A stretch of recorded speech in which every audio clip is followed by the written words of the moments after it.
سر آج کل ایک یونیورسٹی کا اسٹوڈنٹ طالب علم جو ہے وہ اپنے کیریئر کے مستقبل کے حوالے سے بہت سی باتیں سنتا ہے کہ مارکیٹ میں جابس نہیں ہیں، بہت کمپٹیشن بڑھ گیا ہے یا سفارش ہی چلتی ہے. تو اس صورت میں ایک تو وہ اس مستقبل کی طرف جا رہا ہے اور لوگ اس کو دکھاتے ہیں کہ مستقبل بڑا اندھیرے والا. تو اس کو یہ جو امید ہے اس کو وہ کیسے برقرار رکھے؟ اچھا دیکھیے، ایک ہی وقت میں سب کچھ چل رہا ہوتا ہے. ایک ہی وقت میں سفارشیں بھی چل رہی ہوتی ہیں، ایک ہی وقت میں جو سا ہے وہ پیسے بھی چل رہے ہوتے ہیں، رشوت بھی چل رہی ہوتی ہے، ایک ہی وقت میں ٹیلنٹڈ لوگ جابس بھی لگ رہے ہوتے ہیں. ہمیں یہ زندگی میں فیصلہ کرنا ہوتا ہے کہ ہمیں ٹریک کون سا لینا. اگر ہمارے پاس سفارشیں نہیں ہیں، رشوت نہیں ہے، ہم امیر کے بیٹے نہیں ہیں، پھر ہمارے پاس صرف ایک ہی رستہ رہ گیا، وہ ٹیلنٹ کا رستہ. یقین کیجئے گا اگر واقعی ٹیلنٹ ہے تو رستہ بنا لیتا. ٹیلنٹڈ بندہ نہیں رکتا. پرابلم کیا ہوتی ہے کہ وہ لوگ سب سے زیادہ مسئلے میں کون سے لوگ ہیں؟ میرا خیال ہے نہ تو سفارش والا ہے، نہ رشوت والا ہے، نہ ٹیلنٹڈ ہے. مسئلے میں وہ ہے جو ٹیلنٹڈ نہیں ہے، نہ اس کے پاس رشوت ہے اور نہ اس کے پاس سفارش ہے، وہ مسئلے میں ہوتا ہے. اس اعتبار سے کیونکہ اس کے پاس ہوتا کچھ نہیں ہے، ڈگری ہوتی ہے، صرف نام کی ڈگری ہوتی ہے. جب ڈگری ہوتی ہے تو وہ ہاتھ میں جھنڈا پکڑتا ہے اور یا ڈھول پکڑتا ہے اور پورے شہر میں ڈھنڈورا پیٹتا ہے، دیکھو جی ڈگری ہے لیکن میرے پاس نوکری نہیں ہے. اور وہ ایک طرف دیکھتا ہے تو وہ کہتا ہے جی دیکھو انہوں نے پتہ نہیں کہاں سے نمبر لے لیے ہیں، ان کو جابس مل گئی ہیں، حالانکہ وہ ٹیلنٹ ہوتا ہے. انہوں نے دیکھو جی پیسے لگائے ہیں، ان کے پاس جو سا وہ پیسہ تھا، ان کے پاس سفارش تھی، اور میں دیکھو جی یہ تشہیر کر رہا ہوتا ہے، ایڈورٹائز کر رہا ہوتا ہے کہ یار سوسائٹی ایسی ہے.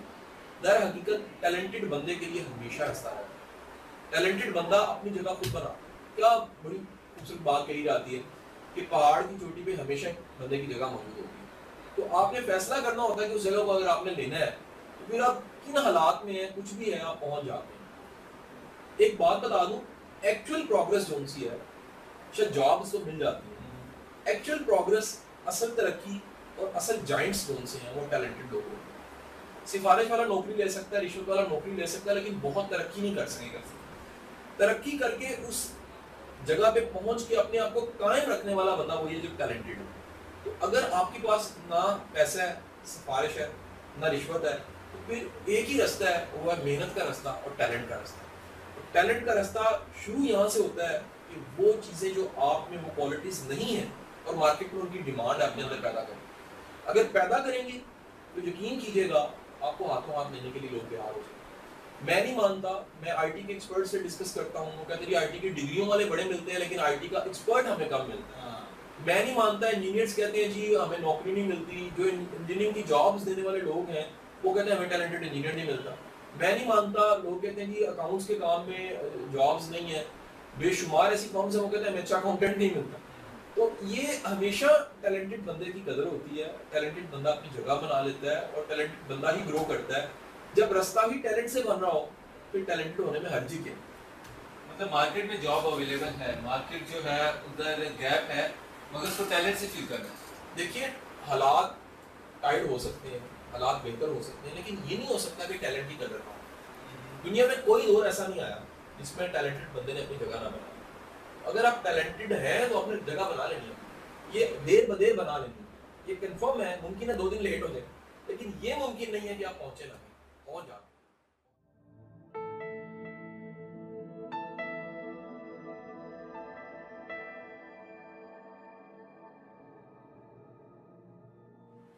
قدرت جو ان سے یاد رکھیے گا، قدرت ایک تو کمال یہ ہے قدرت دیکھ نہیں سکتے، مالک کو، قدرت کو، خدا کو، رب کو دیکھ نہیں سکتے.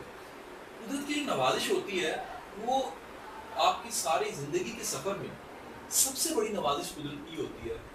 قدرت آپ کے اندر یہ احساس پیدا کر دیتی ہے کہ یہ آپ غلط کر رہے ہیں. غلط کرنے کا احساس، احساس زیاں کہہ لیں اس کو، یا یہ احساس کہ کچھ ٹھیک نہیں ہو رہا، یہ احساس جو انسان ہے یہ نیچر کی سب سے بڑی بلیسنگ ہوتی ہے. ہوتا کیا ہے، جب آپ کو اپنی غلطی کا پتہ لگتا ہے یا آپ کے خیال میں آتا ہے کہ میں کچھ غلط کر رہا ہوں، تو الٹیمیٹ آپ نے اس کے بعد ٹھیک ہونا ہوتا ہے. آپ کی ایک ایسی فیز آ جاتی ہے جس میں آپ لائف کو دوبارہ پرائورٹائز کرتے ہو. آپ دوبارہ سے دیکھتے ہو کہ کیا چیزیں ہیں جو مجھے کرنی چاہیے، کیا چیزیں جو نہیں کرنی چاہیے. آپ سوچنے لگ پڑتے ہو کہ جو چیزیں میں کر رہا ہوں یہ مجھے کہاں لے کے جا رہی ہیں، اور جو چیزیں میں نہیں کر رہا انہوں نے مجھے کہاں لے جانا تھا. اب یہ جو وقت ہوتا ہے جس میں آپ کو اپنی آپ کا پتہ لگتا ہے، آپ کا اپنی ذات پہ چیک بن جاتا ہے، چیک اینڈ بیلنس آپ کرنے لگ پڑتے ہیں. یا آپ آسان الفاظ میں کہیں تو آپ کی اپنی آنکھ خود پہ کھل جاتی ہے. جب آپ کی اپنی آنکھ خود پہ کھل جاتی ہے نا, اس کا مطلب ہے نیچر آپ کے ساتھ مہربان ہو گئی ہے. ایک حدیث شریف بھی ہے کہ خدا جس کا بھلا چاہتا ہے اس کے باطن کو اس پہ آشکار کر دیتا ہے. حدیث ہے. اس کا مطلب یہ ہوا کہ آپ کے اندر جو کچھ چل رہا ہے اس میں غلط کیا ہے صحیح کیا ہے جب آپ کے سامنے آنے نہ پڑے, اس کا مطلب ہے نیچر آپ کے دونوں سے وہ مہربان ہے. سیکنڈ, ایک بڑا خوبصورت جملہ حضرت علی کا کوٹ کیا جاتا ہے. وہ کہتے ہیں کہ خدا جب کسی پہ مہربان ہوتا ہے تو اس کے دل میں یہ احساس کہ وہ غلط کر رہا ہے یہ الہام کر دیتا ہے. دل میں الہام ہو جاتا ہے کہ یار میں غلط کر رہا ہوں, یہ میرا رستہ نہیں ہے, یہ میرا ٹریک نہیں ہے. تو جب یہ نیچر جب بھی مہربان ہوگی, نیچر مہربان ہو کے آپ کے اندر یہ احساس بڑھا دے گی کہ آپ کچھ غلط کر رہے ہیں, تاکہ آپ اپنا کنڈا بدل لیں, آپ اپنا ٹریک بدل لیں, آپ اپنی روڈ بدل لیں, آپ دوبارہ سے لائف کو ریکنسیڈر کریں کہ اس میں کیا چیزیں ترجیح اول ہیں, کیا چیزیں ترجیح دوم ہیں, کون سی ترجیح میں آنی نہیں چاہیے. اس بنیاد پہ آپ ترقی کرتے ہیں ہمیشہ. مطلب آپ کی تجزیہ آپ خود کر رہے ہوتے ہیں, تو یہ جو احساس ہوتا ہے یہ کوئی سکس سینس سے آتا ہے یا کوئی آپ کو ٹھوکر لگتی ہے, کوئی نقصان ہوتا ہے, اس طرح سے نیچر آپ کو بتا ہے؟ یہ دونوں طرح سے ہو سکتا ہے. بعض اوقات کیا ہوتا ہے کہ کوئی نقصان نہیں ہوا ہوتا لیکن آپ وقت ضائع کر رہے ہوتے ہیں. آپ وقت ضائع کر رہے ہیں, دن ٹپا رہے ہیں, گھنٹے ٹپا رہے ہیں, وقت ٹپا رہے ہیں, مہینہ ٹپی جا رہا ہے. ٹپنے کا مطلب ہے گزری جا رہا ہے. جب وہ گزری جا رہا ہے تو آپ کے اندر یہ احساس آ جاتا ہے یار یہ میں ضائع ہو رہا ہوں, جب وہ گزری جا رہا ہے میں تو کر کچھ نہیں رہا. ممکن ہے بغیر کسی نقصان کے ہی نیچر آپ کو یہ احساس بلیس کر دے. سیکنڈ, بعض اوقات کو نقصان ہو جاتا ہے. نقصان ایسا ہوتا ہے جو چھوٹا نقصان ہوتا ہے, اس لیے کہا جاتا ہے چھوٹا نقصان بڑے نقصان سے بچا لیتا ہے. چھوٹے نقصان میں آپ لرن کر جاتے ہیں, آپ سیکھ جاتے ہیں کہ یار یہ جو غلطی میں نے کی ہے نا اس سے مجھے سبق یہ ملا ہے, اب میں نے یہ چیز نہیں کرنی. یہی وجہ ہے وہ جو حدیث شریف کہی جاتی ہے کہ مومن ایک سوراخ سے 2 بار نہیں ڈسا جاتا. 2 بار اس لیے نہیں ڈسا جاتا کیونکہ پہلی دفعہ ڈسنے کے بعد وہ سیکھ جاتا ہے, اسے پتہ لگ جاتا ہے میں نے غلطی کیا کی ہے. وہ جو غلطی کی ہے وہ دوبارہ وہ نہیں کرتا, اور الٹیمیٹ جو ہے اس کی لائف میں شعور ایڈ ہو جاتا ہے, چیزوں کی پہچان ایڈ ہو جاتی ہے. ایک بات تو یہ ہوگی. دوسری بات ہے زندگی میں ہماری بے شمار ایسی چیزیں آتی ہیں جن کی واقعات کی اور جن لوگوں کی اور جن معاملات کی ہمیں پہچان ہوتی نہیں. جب آپ کے سامنے تصویریں سامنے آتی ہیں, اصل چہرے ہٹتے ہیں. اب یہ بھی رسول اللہ صلی اللہ علیہ وسلم کی دعا ہے, بڑی مشہور دعا ہے. رسول اللہ اکثر یہ دعا فرمایا کرتے ہیں کہ یا اللہ مجھے چیزوں کو اصل شکل میں دیکھنے کی توفیق عطا فرما, مجھے پتہ لگے کہ اصل میں چہرہ ہے کیا کسی چیز کا. ہر چیز اور ہر واقعے کا ایک اصل چہرہ ہوتا ہے. جب آپ کو پتہ لگنے لگ پڑتا ہے اس کا مطلب ہے خدا آپ پہ مہربان ہو گیا, اب آپ ترقی کریں اور آگے بڑھیں.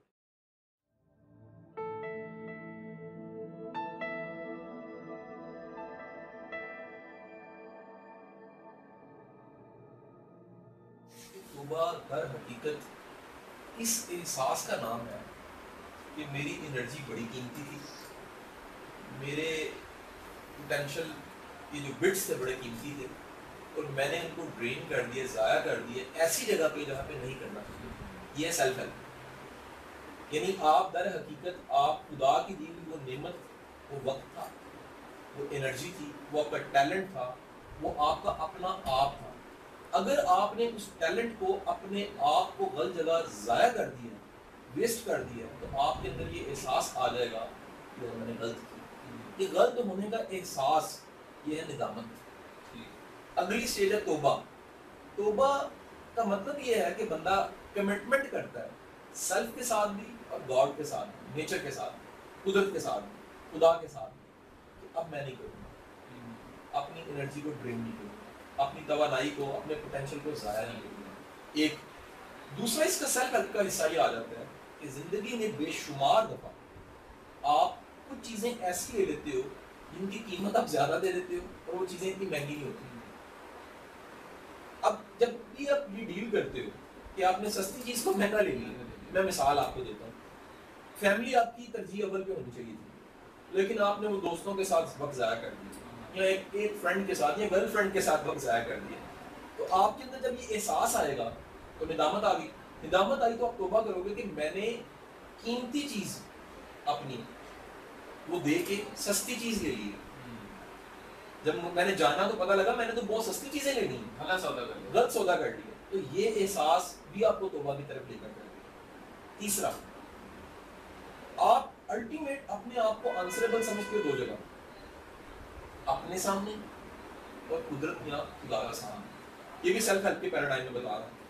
جب آپ یہ دیکھتے ہو کہ میں اپنے سامنے جواب دہ ہوں تو فوری طور پہ آپ سوچتے ہو کہ یار کیونکہ میں اپنے سامنے جواب دہ ہوں تو میرا اپنا آپ کہے گا یار تم نے کیا کیا. جب یہ احساس آئے گا یہ پھر ندامت بنے گی, پھر آپ کو یہ توبہ کی طرف لے کے جائے گی. آپ اپنے آپ سے وعدہ کر لو گے کہ میں نے یہ نہیں کرنا.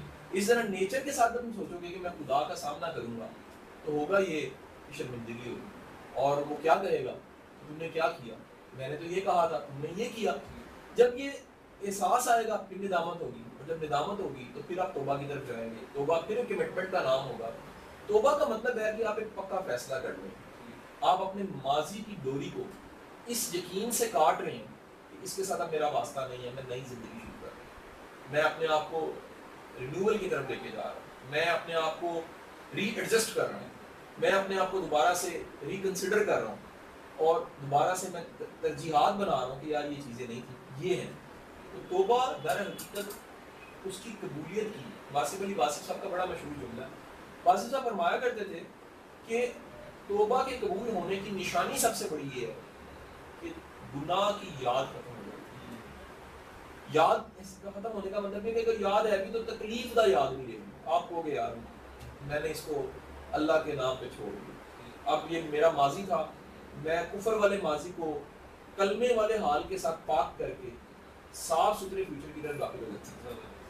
آپ ماضی چھوڑ دیتے ہو, آپ حال سے شروع کرتے ہو, آپ کہتے ہو میرا آج کا دن پہلا دن ہے زندگی کا, اور آپ آگے کی طرف چل پڑتے ہو. یہ ہے توبہ.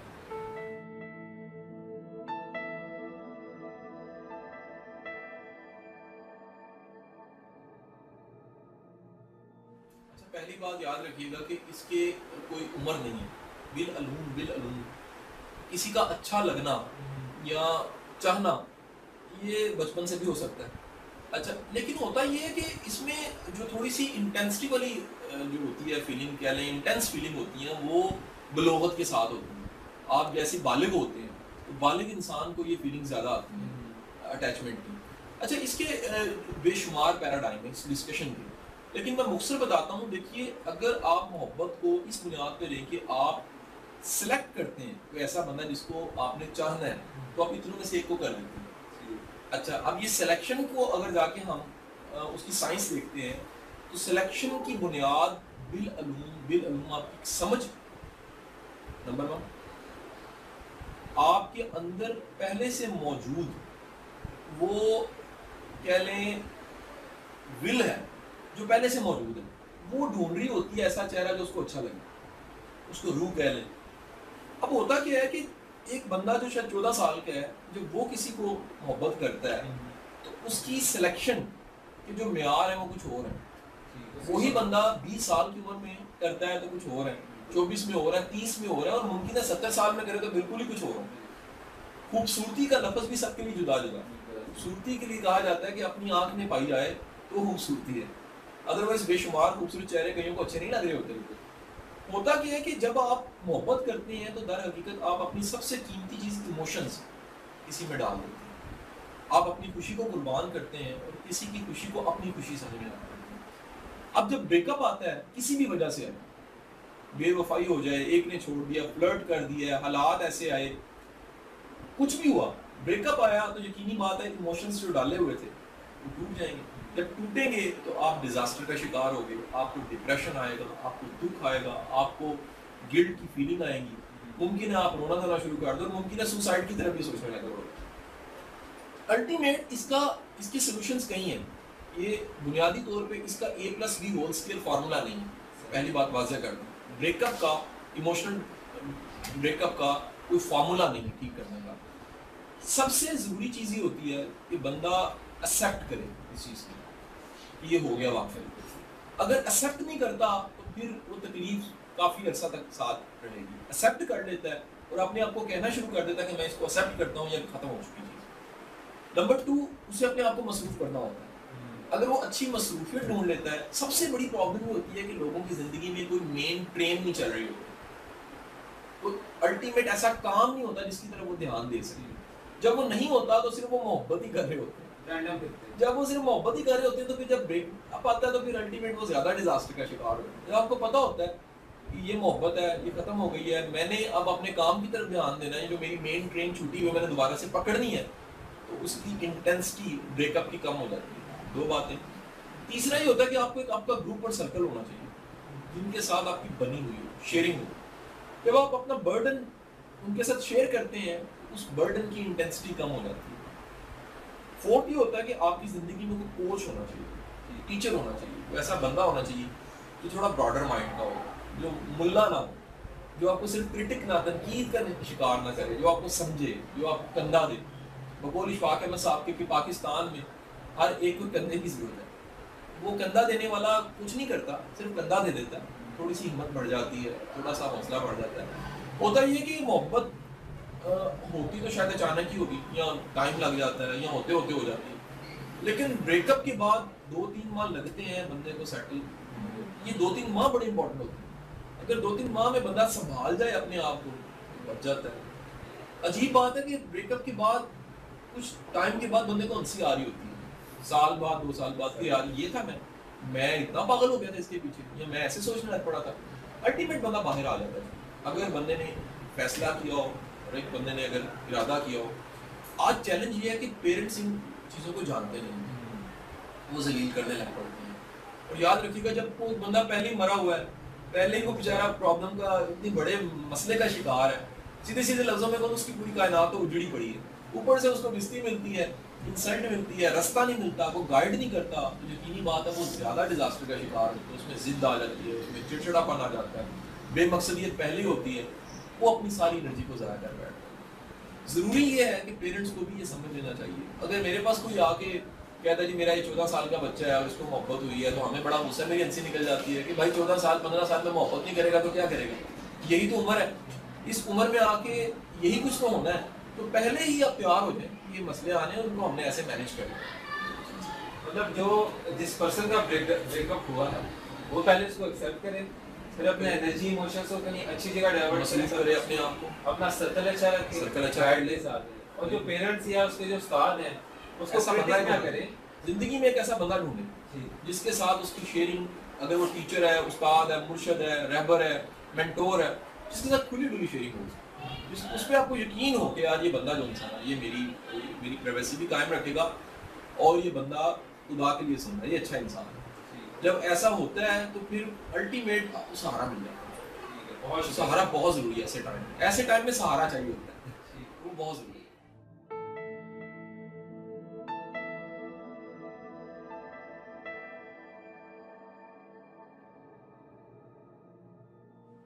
اچھا آپ ایسے مثال لے لیں کہ ایک دریا بہ رہا ہے اور اس دریا سے 5 جنسی ہیں وہ نہریں نکل گئی. تو کیا ہوگا کہ وہ جو 5 نہریں نکلی ہیں, دریا کا پانی 5 نہروں میں چلا گیا. اب 5 نہروں میں ڈیوائیڈ ہونے کے بعد جو مین سپین تھی, جو مین بہاؤ تھا, فلو تھا, وہ کم ہو گیا. ایسے ہی آپ کی جو ذہن میں انرجی ہوتی ہے وہ بھی ایسی ہوتی ہے. جب آپ اس کو کئی جگہ پہ لگا رہے ہوتے ہیں تو مین سپین جو ہوتی ہے یا اصل بہاؤ کم ہو چکا ہوتا ہے. میڈیٹیشن میں یہ آپ کرتے ہیں کہ آپ اپنا ارتکاز, سوچوں کا ارتکاز وہ ایڈجسٹ کرتے ہیں. آپ اس کو فوکس کر کے, کانسنٹریٹ کر کے ایک چیز پہ لگا سکتے ہیں. میڈیٹیشن کرنے والے لوگوں کا ارتکاز یا کانسنٹریشن زیادہ ہوتی ہے, وہ پریکٹس کر کے زیادہ ہو چکی ہے. اب اس کے میتھڈز ہیں, میڈیٹیشن کے طریقہ کار ہیں جو کہ پرانے دنیا میں جو ان سے وہ بدھسٹ سے چلے آ رہے ہیں, اس سے پہلے بھی تھے, بعد میں بھی ہیں. اور ہماری جو نماز ہے وہ ایک فوکس کا بہت بڑا ذریعہ ہے. اگر واقعی آپ نماز ادا کرتے ہو تو آپ کا فوکس اچھا بن جاتا ہے. الٹیمیٹ میڈیٹیشن کا مقصد یہ ہے کہ آپ کے اندر ارتکاز آئے, فوکس آئے. فوکس سکسیس کے لیے بہت ضروری ہے. اگر آپ کا فوکس ہے کسی کام کی طرف تو پھر آئیں بائیں شائیں کی چیزیں آپ کو ڈسٹرب نہیں کریں گی. دیکھا گیا ہے کہ وہ لوگ اپنی انرجی کو باتوں میں, سوچوں میں اور کاموں میں زیادہ ضائع کرتے ہیں جن کا فوکس نہیں ہوتا.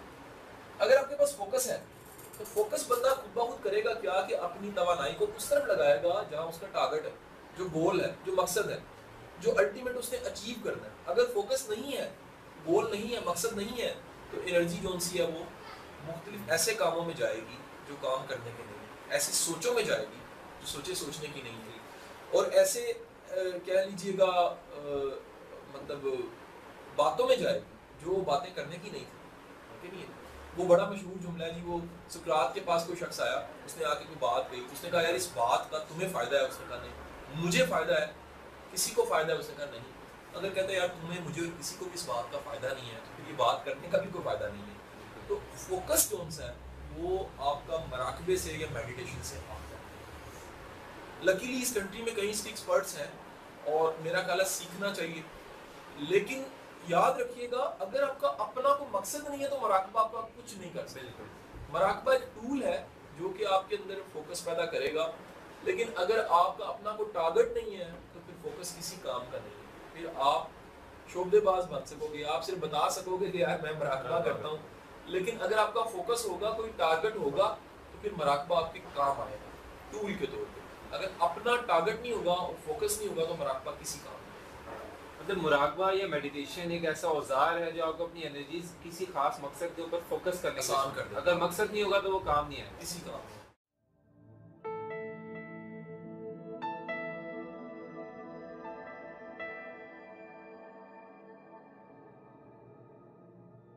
پہلا یہ جو آپ کا آخری حصہ نا سوال کا، اس کو میں ایڈریس کروں گا کہ جو لوگ بڑا نہیں سوچ سکتے اس کی بہت بڑی وجہ یہ ہے کہ ہم لوگوں کے کلچر اور گرومنگ میں بڑا پرابلم ہے.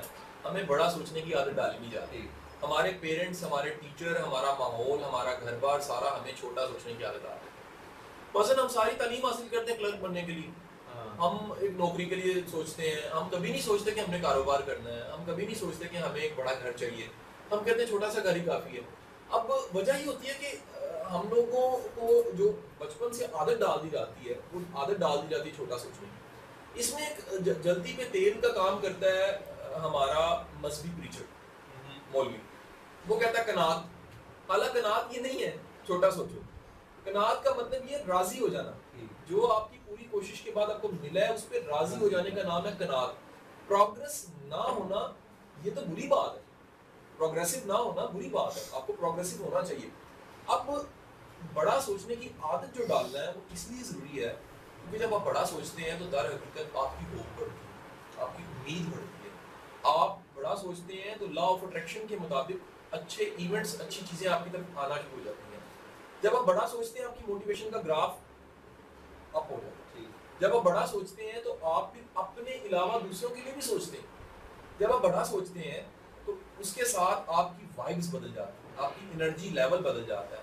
آپ کو یقین ہو جاتا ہے کہ اس طرح میں سوچ رہا ہوں تو انشاءاللہ. بڑا سوچنے میں سب سے بڑا فائدہ یہ ہوتا ہے کہ در حقیقت آپ کی انرجیز کھل کے سامنے آتی ہیں. جب آپ بڑے سے انرجی پیکٹ کے ساتھ چھوٹا سا کام کرو گے تو کوئی بڑی بات نہیں ہے. جب آپ کسی بڑے سے ٹارگٹ کو سامنے رکھتے ہو تو وہ پر بھی آپ کے نکل آتے ہیں جو آپ نے کبھی استعمال نہیں کیے ہوتے. بعض اوقات انسان کو پتہ ہی نہیں ہوتا، جب وہ چیلنج بڑا لیتا ہے تو اس کو پتہ لگتا ہے میں ٹیلنٹڈ کتنا ہوں. اس کو تب سمجھ آتی ہے یار میں تو بڑا ایکسٹراآرڈنری انسان ہوں، میں تو بڑا کام کر سکتا ہوں. تو بڑا سوچنے سے یہ آپ کو 4-5-6 جو فائدے بتائے ہیں یہ الٹیمیٹ ہو جاتے ہیں. آپ کا پوٹینشیل کا بڑھ جانا، صلاحیت کا بڑھ جانا، ہوپ کا بڑھ جانا، بلیف کا بڑھ جانا، موٹیویشن کے گراف کا اونچا ہو جانا، آپ کی وجہ سے دوسروں کا فائدہ ہو جانا، اور اس کے ساتھ ساتھ اچھی چیزوں کا آپ کی طرف اٹریکٹ ہونا، یہ بڑھ جاتا ہے. اس لیے میرا خیال ہے کہ ہمیں بڑا سوچنے کی عادت ڈالنی چاہیے. سر بڑا سوچنے سے جب ہم ایسا ویژن بنا لیتے ہیں یا کوئی ایسا بینچ مارک سیٹ کر لیتے ہیں کہ اتنا بڑا کام کرنا ہے، تو اس میں کئی دفعہ کئی لوگوں کے ساتھ یہ پرابلم آئی ہے کہ جب وہ بڑا سوچتے ہیں تو جو ان کی موجودہ حالات ہوتے ہیں وہ بڑے چھوٹے ہوتے ہیں، تو وہ اس میں ہی رہ جاتے ہیں کہ ہم وہ کام کرنے جا رہے ہیں اور ہمارے پاس ہے کچھ نہیں، تو وہ رک جاتے ہیں. تو بڑا سوچنا اور چھوٹے سے شروع کرنا، اس کو بیلنس کیسے کیا جا سکتا ہے؟ اچھا دیکھیے گا، لائک ہونے کے لیے شرط یہ پہلے نہ لائک ہو آپ. اگر لائک پہلے ہے تو پھر تو آپ کیا ہوں گے. اسی طرح آپ نے شروعات عام سے حالات نہیں کرنی ہوتی. عام سے حالات میں آپ اپنے اندر امید کا پودا لگاتے ہیں، بڑا سوچ رہے ہیں، پھر اس امید کے پودے پہ پھل لانا ہوتا ہے اور آپ کامیاب ہوتے ہیں. ہوتا یہ ہے کہ جب آپ بڑا سوچتے نہیں ہو تو یہ حالات یہی رہ جاتے ہیں.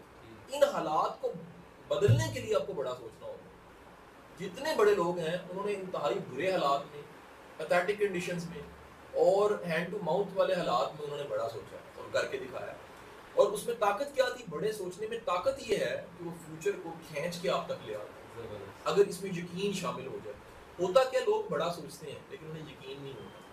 اگر آپ کو یقین ہے نا کہ یہ میں سوچ رہا ہوں انشاءاللہ ہو جانا ہے، پھر یہ یقین جو ہے وہ بڑا کر کے بھی دکھانا ہے. مطلب کہا جاتا ہے کہ جو سوچ آپ کے دماغ میں آئی ہے وہ آپ کو موجودہ حالات میں پوری ہو سکتی ہے اگر یقین ساتھ ہے. یقین میں طاقت بہت زیادہ ہے. یقین آپ کو یہاں سے اٹھا کے کہاں سے کہاں لے جاتا ہے اگر آپ میں یقین ہے. یقین ہے نہیں تو پھر جتنا مرضی بڑا سوچ لیں شیخ چلی کہلائے. سوچ کے ساتھ یقین ایک اہم پہلو ہے اس کا. کہہ لیجئے کہ اگر سوچ جو سا ہے وہ پیسنجر ہے تو اس کا جیٹ جو سا ہے وہ یقین ہے. ٹھیک ہے, بہت شکریہ آپ کا, تھینک یو.